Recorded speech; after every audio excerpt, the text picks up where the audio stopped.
අයිබෝවන් කියලා පිළිගන්නවා මගේ යාළුවෝ හැමෝම. අද අපි ඔයාලට අරගෙන ආවේ ඔයාලා ගොඩ දෙනෙක් අපෙන් ඉල්ලපු මාරි බිස්කට් පුඩින් රෙසිපියයි. ඉතින් බටර් රයිසින් දාන්න නැතුව හරිම රස පිරවුමක් එක්ක තමයි මේක හදන්නේ. ඉතින් අපි බලමුකෝ මේක හදන්නේ කොහොමද කියලා.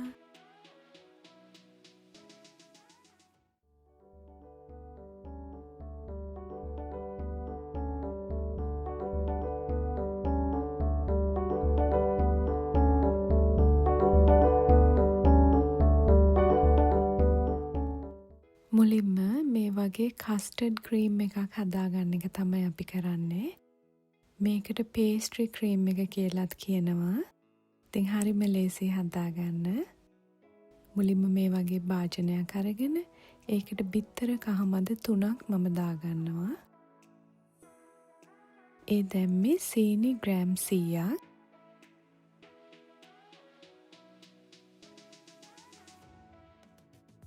වැනිලා තේ හැන්දක්.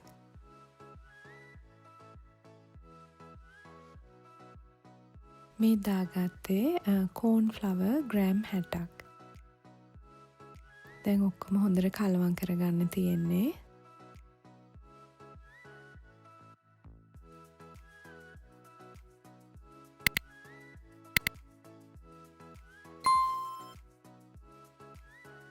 දැන් මේ මම දාන්නේ කාමර උෂ්ණත්වයේ තියෙන කිරි කෝප්ප 2ක් මිලිලීටර් 500ක්. දාලා හොඳට පිටි කැට ටික දිය වෙනකන් කලවම් කරගන්න.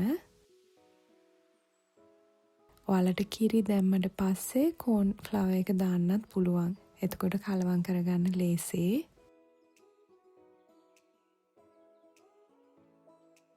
මේ ටික හොඳට දිය වුණාම ඒක ලිපේ තියලා අපි උයා ගන්න යන්නේ. අපි කස්ටර්ඩ් එකක් තමයි මේ හදාගන්නේ. ඉතින් මද ගින්දරේ එක දිගට ඔයාලා හැඳි ගන්න ඕනේ. මේක මේ විදිහට හදාගන්න කැමති නැත්නම් ඔයාලට කඩේ තියෙන කස්ටර්ඩ් පවුඩර් වලින් කස්ටර්ඩ් එක ලේසියෙන් හදාගන්නත් පුළුවන්.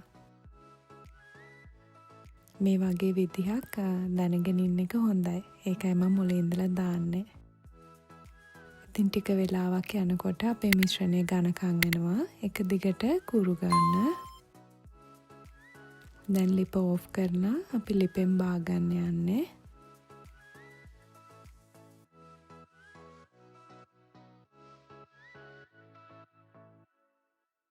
දැන් රස්නේ තියෙද්දිම මම මේකට දානවා බටර් ග්‍රෑම් 30ක්.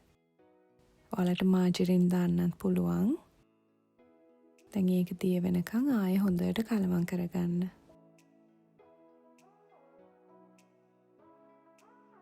මේ පිරවුම ගොඩාක් ಜಾති වලට පාවිච්චි කරනවා. හැමෝම ආසේ එක්ලෑර්ස්, එතකොට ෂූ පේස්ට්‍රි ඒවා වල ඇතුළට දාලා තියෙන්නේ මේ වර්ග එකක් තමයි.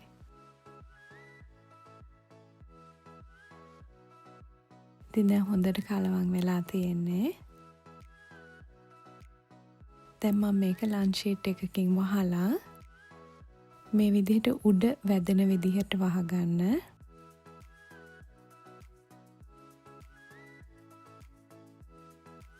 ඔහොමම නිමෙන්න තියෙනවා මම.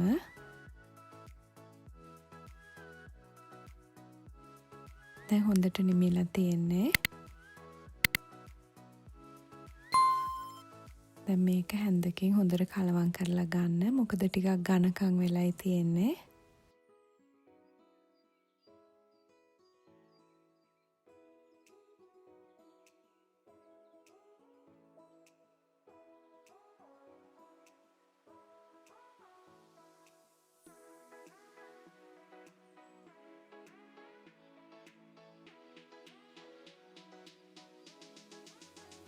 දැන් මේකට මම මේ දාගන්නේ විපින් ක්‍රීම් කෝප්පයක් මිලිලීටර් 240ක්.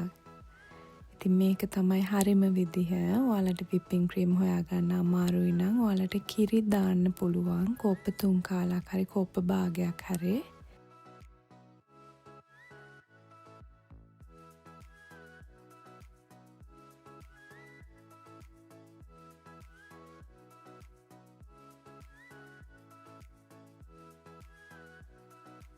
දැන් හොඳට ස්මූත් එකට ඇවිල්ලා තියෙනවා.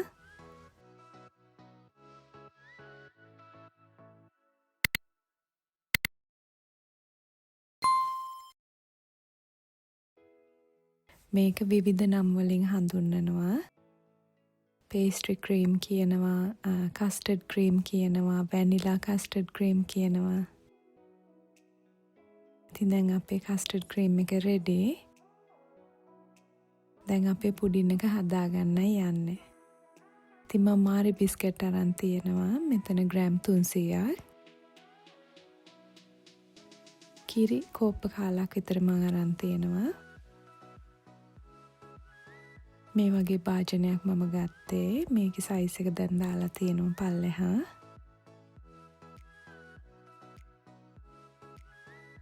මෙතන අපේ ක්‍රීම් එක. ඉතින් මම මාරි බිස්කට් මේ විදිහට කිරිවල පොඟවලා මුලින්ම අඩියේ අතුරනවා. ඊට පස්සේ අපේ ක්‍රීම් එකෙන් තට්ටුවක් දාගන්නවා. උඩට එනකම්ම ඕක කරගන්න තියෙන්නේ. බිස්කට් ලේයර් එකයි, ඒ උඩින් ක්‍රීම් ලේයර් එකයි. මම තට්ටු 4කට තමයි හැදුවේ. ටිකක් උස ඕන වෙච්ච හින්දා. ඔයාලා ක්‍රීම් ගතියට වැඩිපුර කන්න ආස කෙනෙක් නම් බිස්කට් ටිකක් අඩු කරලා ක්‍රීම් ටිකක් වැඩි කරලා දාන්න පුළුවන්. ඔයාලට කෑලි කපලා ව්‍යාපාරයක් හැටියට හරි උත්සවයකට හරි එහෙම ලොකුවට හදන්න ඕන නම් බිස්කට් චුට්ටක් වැඩි කරන්න පුළුවන් මං කරා වගේ. එතකොට කෑලි කපන්න ලේසි. දැන් කරන්න යන්නේ උඩින් දාන චොක්ලට් එක හදාගන්න. ඉතින් හරිම ලේසි හදාගන්න. මේකට මම චොක්ලට් ගනාෂ් එකක් හදාගන්නේ. මම ගත්තා ඩාර්ක් චොක්ලට් ග්‍රෑම් 100ක්. ඒකට මම විපින් ක්‍රීම් කෝප්ප භාගයක් තමයි දාගත්තේ. ඒක මම මයික්‍රෝවේව් එකේ තප්පර 45ක් විනාඩියක් විතර රත් කරා. දැන් හොඳට කලවම් කරන්න තියෙන්නේ. ඉතින් විපින් ක්‍රීම් අමාරු අයට නිකම්ම චොක්ලට් එක මෙල්ට් කරලා දාන්න පුළුවන්. දැන් අපේ චොක්ලට් එක අපේ පුඩින් එක උඩින් දාගන්න තියෙන්නේ.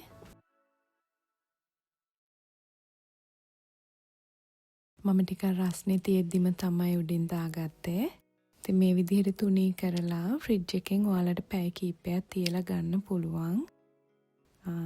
පැයක් වුණත් කමක් නැහැ. රෑ එළි වෙන්න තියලා පහුවෙනිදා ගන්නවා නම් ගොඩාක් රසට තියෙනවා.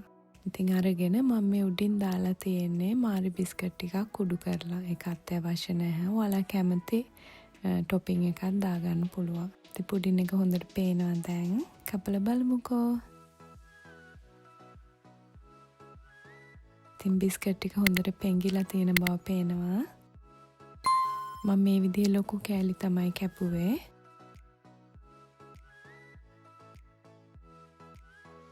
මම ගොඩාක් වෙලා ෆ්‍රිජ් එකේ තිබ්බේ නෑ. තව ටිකක් වෙලා තිබ්බනම් මේ ගතියට එන්නේ නෑ. හොඳට සෙට් වෙලා පේනවා.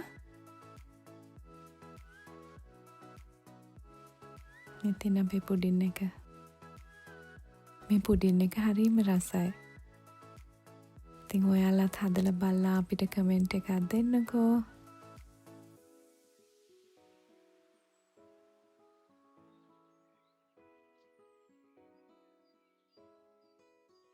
එහෙනම් ඔයාලට ගොඩාක් ස්තුතියි. ආයෙත් අලුත් රෙසිපි එකකින් අපි හමු වෙමු. ඔයාලට සුබ දවසක්.